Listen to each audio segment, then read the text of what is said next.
Espetacular, queremos ouvir o Mauro. Professor Carille quer saber o que você... Todos nós, espetacular. Carille, você... Isso é verde, não? Não, mas nada é perfeito. O Carille... Não, esse em questão é perfeito. O Carille, você falou na outra vez que você veio aqui que você não seria do Corinthians de jeito nenhum. Uma declaração muito bacana e absolutamente de coração, e acredito que continua a mesma coisa. Mas pensando um pouco mais lá pra frente, na carreira, até a gente sabe como é que é o futebol, sabe como é o Corinthians, né? Exatamente em cima daquilo que perguntou o Vanderlei, você tem projeto, digamos, uma posição, trabalhar na seleção brasileira ou trabalhar lá fora? Onde você gostaria de trabalhar primeiro ou o seu maior sonho? Mauro, até pensando pelo lado financeiro, antes de ser o que eu sou hoje, tudo que aconteceu, eu pensava ir para um mercado assim para primeiro fazer minha vida financeira. Hoje eu já não vejo mais tanto assim, né? Acho que vou ter oportunidades em equipes de ponta aqui no Brasil, depois que eu sair do Corinthians, por alguns anos. Penso assim, falo e vou repetir isso muitas vezes. Eu quero mudar um pouquinho isso das diretorias dos clubes brasileiros. Eu quero ficar muito tempo no Corinthians. Ótimo. Não é... Porque eu acho que a gente precisa ser assim. A gente vê na Inglaterra os caras ficarem 20 anos, aí tem 3, 4 derrotas aqui no Brasil, o cara é culpado, tira e sai de lá... Eu não vejo isso. Eu não vejo isso. O Brasil precisa mudar. Se quer qualificar, contrata bons profissionais e dá tempo para esse cara e acredita nesse potencial.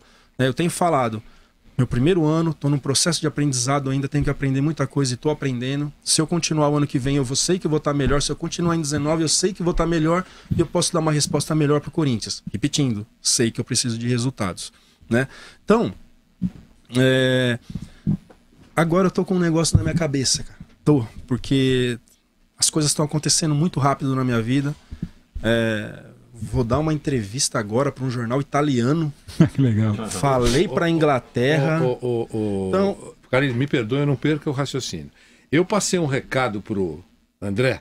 Não sei se ele teve a oportunidade de passar, porque às vezes não consegue chegar para dar um recado de bastidor. O André está aqui ao seu lado. Eu disse que eu falei num dia, tá certo, André? Verdade. Com 2 pessoas por telefone. Uma da Itália e outra da França.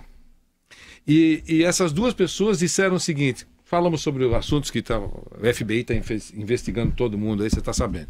Mas e aí quando chegou no final da conversa, ele falou assim: escuta, quem é esse técnico, sem falar o nome, quem é esse técnico do Corinthians aí que estão falando tão bem por aqui na Itália? Fala, o técnico é o Carille. Eu não lembro o nome, o cara no telefone. Mas estão falando bem desse técnico aí do Corinthians, que lidera o campeonato. Aí eu falei. Aí passou 2 horas, ligou o cara da França, no final a mesma coisa, o cara com outras palavras, mas mais ou menos isso. Quem é esse Carille aí? Quem é esse técnico, sem nome? Quem é esse técnico aí, que estão falando bem aí, técnico líder do campeonato, você estava 10 pontos na frente aí... Aí eu falei, Carille, papapá, trabalhou 8 anos no Corinthians e tá.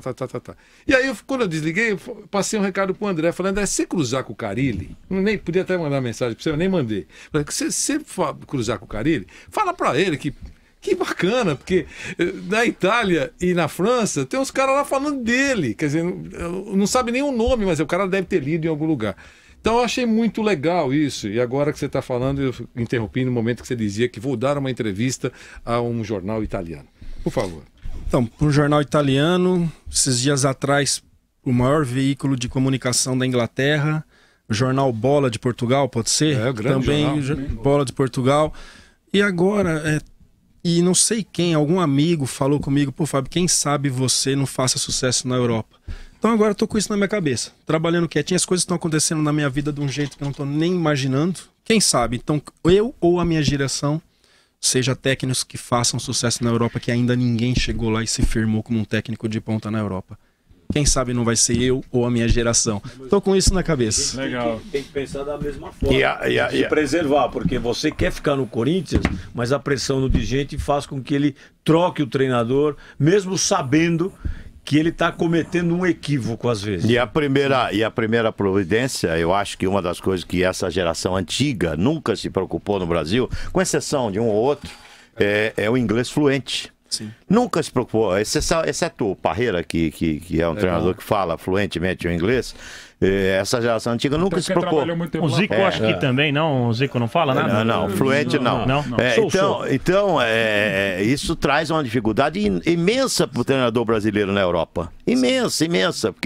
Por que o cara não deu certo? Pela falta de comunicação. Às vezes o cara tem um conhecimento profundo, mas ele não consegue comunicar. Ele não consegue, por causa do idioma, comunicar-se. Por exemplo, você duvida do Vanderlei Luxemburgo, o conhecimento dele? Fantástico, um treinador fantástico. Pegou um Real Madrid para treinar, que não era um idioma complicado, era espanhol, e teve dificuldade, porque ele trabalhava numa Torre de Babel. O Vanderlei esteve lá em Madrid naquela época, trabalhava com jogadores do mundo inteiro. E jogadores que às vezes não assimilavam só o idioma espanhol. O idioma universal é em inglês. O Filipão no Chelsea. O idioma universal é em inglês. O cara não domina o inglês, ele não consegue trabalhar na Europa. E cometeu um outro erro. Depois que passa, aquele negócio, né? Depois que passa, que se avalia. Cometeu um erro. Ele levou um ônibus de assessores. Isso. E aí, o que acontece quando decide por esse caminho? Divide. Porque acaba o treino, 50 brasileiros com os estrangeiros. Não mistura, não interage. E aí começou a dividir, entendeu como é que é? Dividir. E foi terrível. Se ele faz com imagino, se ele fosse com companhias, digamos, mais número de pessoa menor, um número menor, eu acho que poderia até ter rodado um pouco mais. Você interage mais, né? Coloca tudo para trabalhar. Acabou, vamos embora, vai tudo para um canto, vamos no apartamento lá para esperar outro dia para treinar. Então não tem, isso dificulta, entre outros motivos, mas esse. Mas eu acho, viu, Vanderlei? Mas eu acho que o principal motivo é esse. O treinador brasileiro não dominar o idioma universal, que é o inglês. O cara que se preocupar com isso é importantíssimo. O cara, essa geração nova do Carille, o cara que se preocupar com isso, em dominar o inglês, ele vai ter mercado. Porque eu acho que o treinador brasileiro tem muito milongueiro dentro da Europa. Muito milongueiro dentro da Europa. O treinador brasileiro não deve pra ninguém lá fora, não. É muita cascata. É muita cascata isso, mas o cara. Mas aí vai passar. Estão brigando. Aí vai passar a ter. Mauro, só para terminar aquela pergunta lá, e hoje eu sou um pouquinho Muricy. Não vou para lugar que não tiver uma competitividade. Eu lembro que ele teve propostas da Arábia. Eu hoje, se fosse ano passado, vou. Mas hoje eu não vou mais para um lugar assim que treinar só à noite, essas coisas assim. Ótimo. Não. Muito difícil acontecer de eu ir para um lugar desse.